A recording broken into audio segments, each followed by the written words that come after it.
Oke, welcome back ya guys ya. Balik lagi sama gue Maruhati.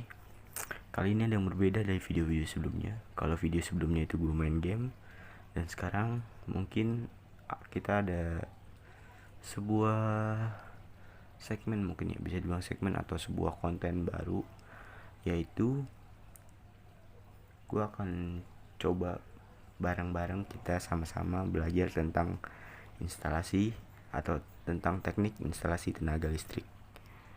Nah, untuk mempelajari suatu hal yang besar, kita harus mempelajari dari yang terkecil terlebih dahulu. Sama seperti untuk menggapai tujuan. Kita untuk memulai menggapai tujuan yang besar, impian yang besar, ya kita harus mulai dari yang kecil-kecil terlebih dahulu. Nah, yang kecil-kecil itu apa sih dalam teknik instalasi listrik? Yaitu dasar-dasar teori, dasar-dasar landasan teori yang paling dasar, yaitu ya penggunaan perkakas tangan atau hand tools.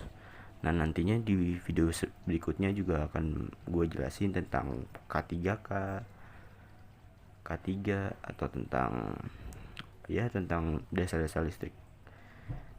Jadi gue bukan guru, bukan juga mahasiswa, gue ini sama-sama lah, kita yuk bareng-bareng kita sama-sama untuk belajar teknik instalasi tenaga listrik. Jadi nama kontennya adalah belajar listrik, awas kesetrum. Oke, kita langsung mulai aja ya. Di sini ada pertanyaan, apa itu perkakas tangan? Atau biasa orang tuh nyebutnya hand tools gitu. Nah, hand tools itu alat-alat tangan yang digunakan dengan kekuatan tangan manual atau tenaga manusia. Jadi hand tools itu bisa dibilang sebuah alat yang kalau kita ingin menggunakannya menggunakan tenaga kita sendiri. Itu tenaga manual, yaitu tenaga tangan, bukan dari mesin, bukan dari listrik, ataupun dari alat-alat yang menggunakan mesin, tapi sistemnya akan bekerja menggunakan tangan. Nah, jenis-jenis hand tools ini sebenarnya ada banyak. Jadi, tapi untuk di video ini gue akan bahas 10 hand tools yang mungkin gue anggap ini kayaknya ada berhubungannya sama listrik. Yang pertama pastinya obeng, tang, palu, gergaji, gunting plat, mistar baja, garis penyiku, kikil dan ragum, pinset. Nah, ada 10 ya. Kita mulai dari yang obeng. Obeng itu ada dua jenis, obeng plus, obeng min. Obeng plus itu lo gunain untuk memutar suatu baut ataupun skrup yang beraluran plus. Obeng min untuk memutar skrup atau baut yang beralur min. Jadi nggak bisa tuh, misalnya skrupnya skrup ada plus lah, kepala skrupnya nih alurnya plus, terus lo puter pakai skrup min. Bisa sih, bisa, cuma jangan memaksakan suatu alat yang tidak sesuai dengan fungsinya. Bisa sih, emang bisa, cuma ya janganlah, karena akan ya matanya itu akan berpengaruh, mata obengnya nantinya bisa dia ngeslek, atau mungkin bisa mata obengnya jadinya ya bisa selek atau seret gitu. Jadi jangan menggunakan alat yang tidak sesuai dengan fungsinya. Lanjut,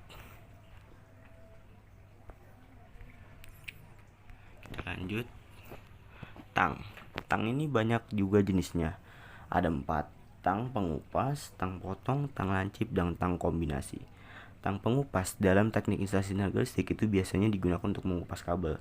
Nah, kita biasanya pakai yang warna kuning ini nih, tang pengupas kabel yang warna kuning yang di atas ini. Kalau yang biru ini biasa digunakan untuk mengupas kabel-kabelan biasanya ya. Berfungsi untuk, pokoknya tang pengupas ini fungsinya sama, mengupas isolasi kawat atau kabel. Jadi lebih mudah daripada menggunakan tang potong. Tang potong digunakan untuk memotong kaki-kaki komponen. Misalkan kalian habis connect kabel nih, 3 kabel kalian connect, kalian ikat gitu kan biar rapi, dipotong gitu. Ada tang lancip dan tang kombinasi. Tang lancip digunakan untuk menjepit benda-benda kecil. Tang kombinasi digunakan untuk keperluan. Pokoknya tang kombinasi ini yang menurut gue paling lengkap. Dia bisa buat ngupas, bisa buat jepit, Jadi kombinasi dari jenis-jenis tang di atas, makanya disebutnya tang kombinasi. Ada juga banyak tang, ada tang ripet, ada tang penjepit yang tang buaya tuh yang warna putih. Ada banyak lah jenis-jenis tang. Kita lanjut. Palu. Palu juga ada banyak jenisnya, ada palu besi, palu karet, palu plastik. Ya pastinya palu ini digunakan untuk memukul paku atau memukul sesuatu lah.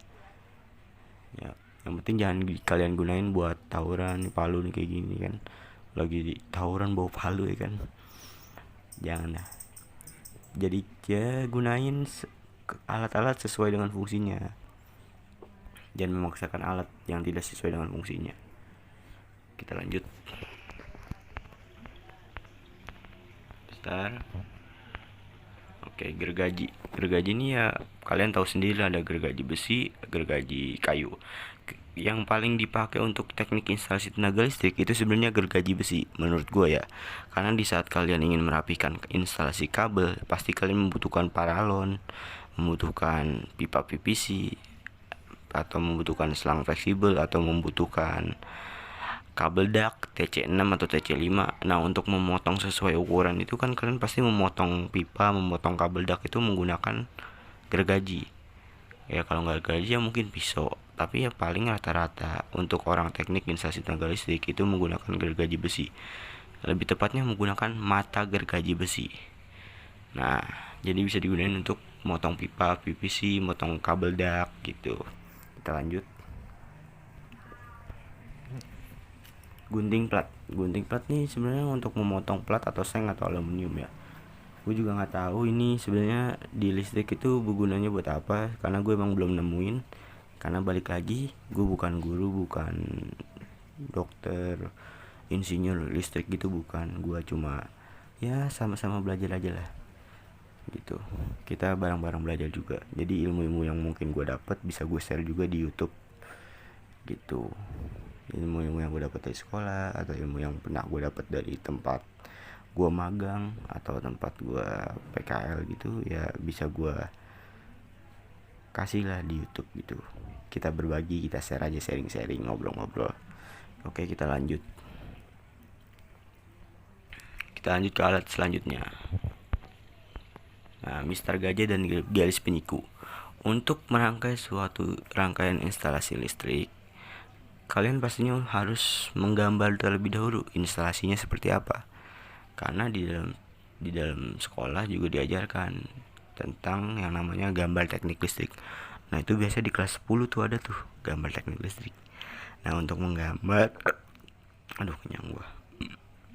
Nah, untuk menggambar pastinya membutuhkan penggaris, entah itu Mister Baja ataupun garis penyiku. Nah, kalau garis penyiku ini sebenarnya bisa banyak fungsinya. Contoh di saat kalian ngelas besi, terus kalian ingin membuat siku ya, L gitu, bentuk L, bentuk siku. Nah, biar sikunya pas 90 derajat ya kalian pakai garis penyiku ngukur besinya gitu. Nah, tapi bisa digunakan juga buat gambar. Oke, lanjut.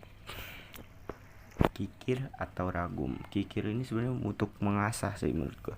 Kita ngasah gergaji, ngasah besi gitu, untuk mengasah atau menghaluskan lah. Jadi dengan cara digesek biar mengurangi bagian besi plat. Cuma ya caranya sih agak lama.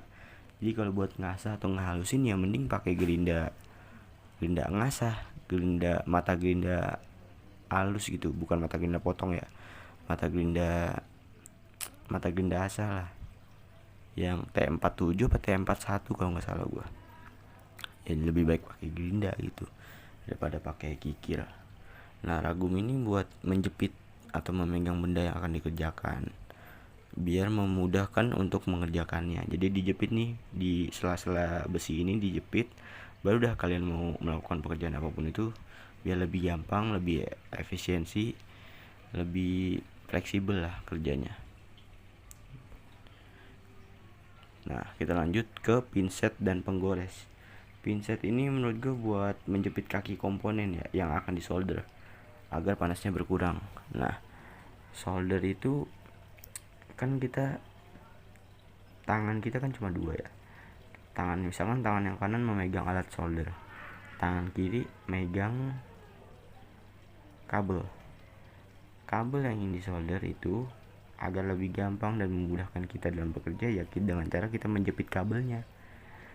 Caranya biar apa ya, biar tangan kita juga nggak terkena panas dari solder, karena jujur solder besi solder itu kalau kena tangan kita itu panas banget. Jadi ya biar efisien, biar lebih fleksibel ke cara kerjanya ya menggunakan ada yang dijepit gitu. Antara kabel dengan kabel yang mau disolder itu dijepit terlebih dahulu, baru disolder, dikaitkan, dihubungkan begitu. Kita lanjut ke penggores. Penggores ini buat memberi tanda atau garis pada benda yang akan dikerjakan. Contoh, kalian ingin memasang stop kontak. Nah, kalian tandain dulu tuh. Kan pastinya kan kudu dibor dulu ya. Misalkan contoh stop kontak ditaruh di tembok, pastinya kan harus dibor terlebih dahulu. Dibor, setelah itu dipakai visor, setelah itu baru pasang stop kontak, di skrup biar kuat. Nah, agar rapi dan terlihatnya tuh, karena untuk merangkai suatu instalasi listrik butuh keindahan juga, butuh keestetikan, butuh keindahan dalam rangkaian listrik. Jadi nggak boleh tuh asal-asalan kita merangkai instalasi listrik. Jadi kayak merangkainya tuh asal-asalan, berantakan kabelnya, nggak beratur, tuh nggak boleh seperti itu.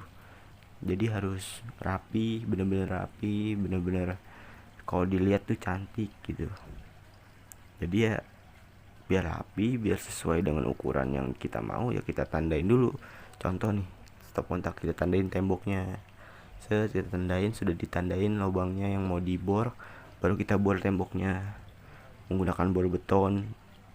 Entah itu mau pakai mata bor S10 atau S6, pakai mata bor drill bisa juga untuk bor beton gitu. Nah, setelah itu dikasih visor itu ya sesuai dengan mata bornya S10 ya visor S10 gitu. Terus dikasih skrup, pasang stop kontak, kasih skrup.